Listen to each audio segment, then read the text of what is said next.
Warning, this video contains opinions. Viewer discretion is advised. By the way, quick heads up, there is a new redemption code that you can use for some free goodies in-game. The code will be in the description for you to copy and paste. So with patch 1.1 out of the way and patch 1.2 already out by now, I thought I'd take this opportunity to look back at this first patch and see just how good it was, or what worked and what didn't work. And also maybe try and figure out why in the recent dev discussion, certain decisions were made. This is of course all just going to be me spouting my own opinions though, some of which I am sure many of you will disagree with, in which case I encourage you to share these thoughts and opinions down in the comments below, so long as we all keep it civil. First off, let's start with the most important thing being the main story, or I guess technically speaking the side story, right?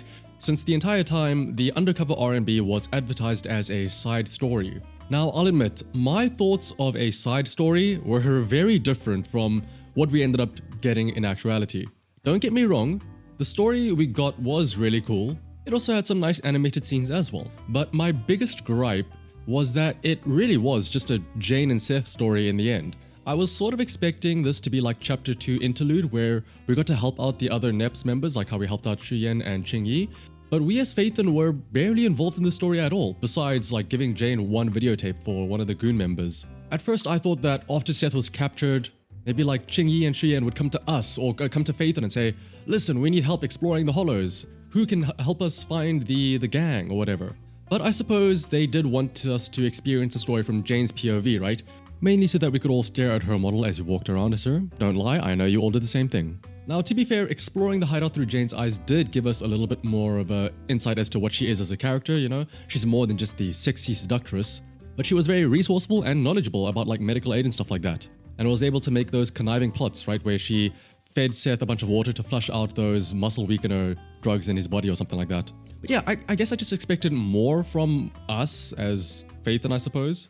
But who knows, maybe since this was, you know, the very first patch, that's why it was more of a side story than a main story. We'll have to see how often these types of side stories appear in future patches. Also, this is gonna sound really weird, but I'm very glad that in both patch 1.1 and from what we've seen in patch 1.2, I haven't played it yet, so no spoilers please, but we're not going to a China-inspired region. And the only reason I say this is because we've seen this happen both in Genshin Impact and Star Rail, in the form of Liyue and the Luofu. And it's whenever we go to one of these regions, suddenly the plot turns into some mysterious person from hundreds of years ago who we all thought was dealt with has suddenly come back into power and is plotting some big scheme to overthrow the land. So now it is up to the grand elite in charge of the area to figure out how to gather up all the strength that they need to overcome this challenge. And it is up to us to go around and like do like a messenger duty essentially, to go and find the sources of power or whatever to perform some ritual.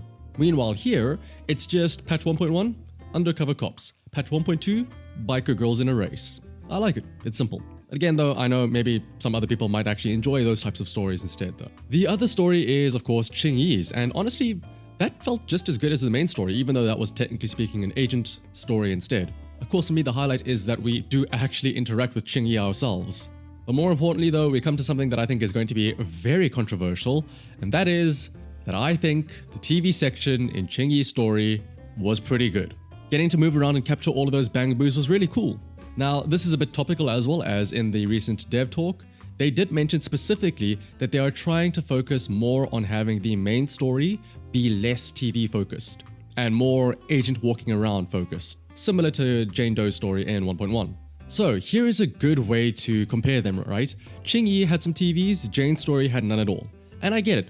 The TVs can get pretty annoying, especially with some of those issues like the speed up resetting, the constant zoom in and zoom outs, and then the actual actor moving being very awkward since you have to wait for that animation to play out every single time before you can move to the next square. But these have already been addressed, where they mentioned that they were going to make optimizations to the TV mode to make it smoother. But getting rid of the TV section though, altogether, I'm not so sure about that. I don't think the existence of the TV section was a bad thing, it was just that those optimizations needed to be made. In comparison, when we look at Jane's story, right? I mean, yes, we were able to walk around and experience Jane's model in all her beauty, right? But at the end of the day, whenever we weren't in a battle with Jane, it was essentially just go here, interact with this person, mash through the text, go here, talk to that person, mash the text. It's not that much different from the TV sections, right? The only difference is that in the TV section, there may have been like a little mini game or something, like you have to push a box onto a button. Now I know some people might see those little TV mini games as tedious and unnecessary, and they do actually want to skip them, but that's why I think the TV section showed great ways for the dev team to have some fun. Take, for example, the Camellia Golden Week event, where we were hacking the system by doing like a Crypto the Necrodancer type moving to the beat type of thing. That was really cool.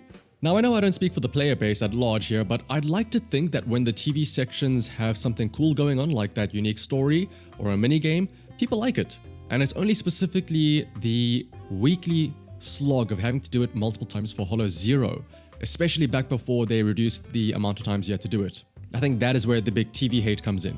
Also, just in terms of lore, like at the end of the day, we as Phaethon are meant to be a legendary proxy. And the whole point of being a proxy is that we can explore the hollows via connecting through Eos, and we do that by, going through the TV section. Now, of course, we have yet to see exactly what they're going to do instead of the TV section, so maybe it is for the better, who knows? Especially considering since we're going to the outer ring, maybe it doesn't seem like there's going to be that much hollow exploration where we would need Eos, because it looks like we're going to be like, literally riding around outside in the overworld. And I mean, we did see a scene where we do actually get to play as, the bikers riding around. So maybe that is the alternative to the TV mode, but that looks like it's more of a one-off thing. But yeah, maybe I'm just not creative or inventive enough to think it, but like, I'm gonna miss the TV mode because there's, from what I could see, so much more potential for fun little gimmicks there than there are for various things you can do for the overworld exploration. But I am hoping that I can be pleasantly surprised in the future though. But that's enough talk about the 1.1 stories. Let's talk about some of the other things introduced in 1.1, starting with the new content. There's not much. First is the Nineveh raid, a sort of once-off mode for the HSAHLWFEFE Zero section. It was cool, I guess. It was nice seeing attacks hit for 1 million at a time. But I think at the end of the day, what most people did was they cleared it, they got the rewards, and then they never touched it again. Aside from that though, we had the new Shiyu defense mode that focused on survival instead of speed. And I think we can all agree that this was a nice alternative. Especially because I think this is probably the first time that a lot of people experienced the scenario where dodging and parrying actually mattered, because of how much damage these guys did. So again, I'm happy to see that the devs did mention looking into more alternative criteria for S ranking stages, and I would love to see a rotating version of this defensive aspect of Shiyu defense. And last but certainly not least are the events. These are arguably the most important thing in my opinion, because once everybody rushes through the main stories and does all the new content, all of this within the first day or two of the patch, all that's left for the next 5 weeks are just logging in, doing dailies, spending stamina, and that's it. Events keep things at least a little bit interesting week to week. First off was the Camellia Golden Week event, which I think was great. It was nice to see Nicole again, and then also have those small little interactions with some of the members from other factions as we gave them the packages. And again, that's also where the devs found a cool way to use the TV section, so that was a plus. It was a nice little slice of life event. As for the rest of the events, honestly, they were basically just glorified dailies, right? Don't get me wrong, some of them were pretty cool, but I mean that repair shop one, which was basically just a rhythm game where you didn't even need to do well. You could get all the rewards for just getting a B rank or something, I think. It was literally for some random NPCs, there was no agents interaction. I mean, we spoke to the other sibling, I guess, but that was it. I can hardly remember what the point of that was. It was just, oh yeah, we just need an excuse to give you guys rewards. But I mean, hey, I'll take the free rewards, I don't care. Next was the Scene 1 Shot 1. This is also a little bit better. It was also just for a random NPC, although we did get to see a few glimpses of some of the other characters when we spoke to them to, sort of frame up a shot for them. But again, that was just essentially a weekly assignment where you have to take pictures of the cats in 6th Street. It's no different from that. Next up was the Tactical Drill, which I would bash for just being another farming stage, but the fact that they gave us a bunch of trial characters was pretty cool. I think these were better showcases for units than the little training demos that you get when an agent is on the featured banner. And lastly is the daily life of a PubSec officer, the very simple Papers, Please clone. I actually really like this one, mainly because I couldn't help but smile whenever one of the Bang Boos showed up asking for help. God, I love Bang Boos. But more importantly though, aside from also seeing some of the other agents and seeing, what their personalities are like, this is how we were introduced to Caesar and Bernice in-game at least, which I think is really cool. It's a great way to advertise upcoming characters that are coming in the next patches. I mean, prior to this event, all we really had officially was that small little introduction videos for both of the agents and some quotes from other characters talking about them, right? Being posted on Twitter. So being able to actually see them in-game and speak to them seeing how they act and sound was really nice. I hope that they do this more often, teasing characters from the next patch at some point during an event, to build up the hype in the game itself as well. All in all, patch 1.1 was okay. Again, I was a bit disappointed that we didn't really go anywhere in terms of the main story, but considering what we've seen for patch 1.2, I am very hopeful. Again, I know patch 1.2 is already here by the time this video is uploaded, but I myself will only get around to playing it on Saturday, which is likely when I will stream my pulls for Caesar as well. So if you want to watch my Caesar pulls as well as me going through the 1.2 story, you should subscribe so you can be notified when I do go live. Otherwise though, those were my thoughts on patch 1.1 as a whole.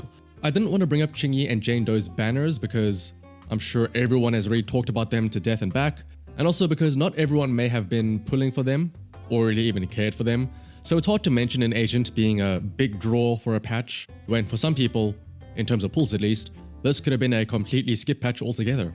But again, I'd love to hear some of your opinions on patch 1.1 down in the comments below. And while you're there, why not consider liking and subscribing? And so until next time, bye bye!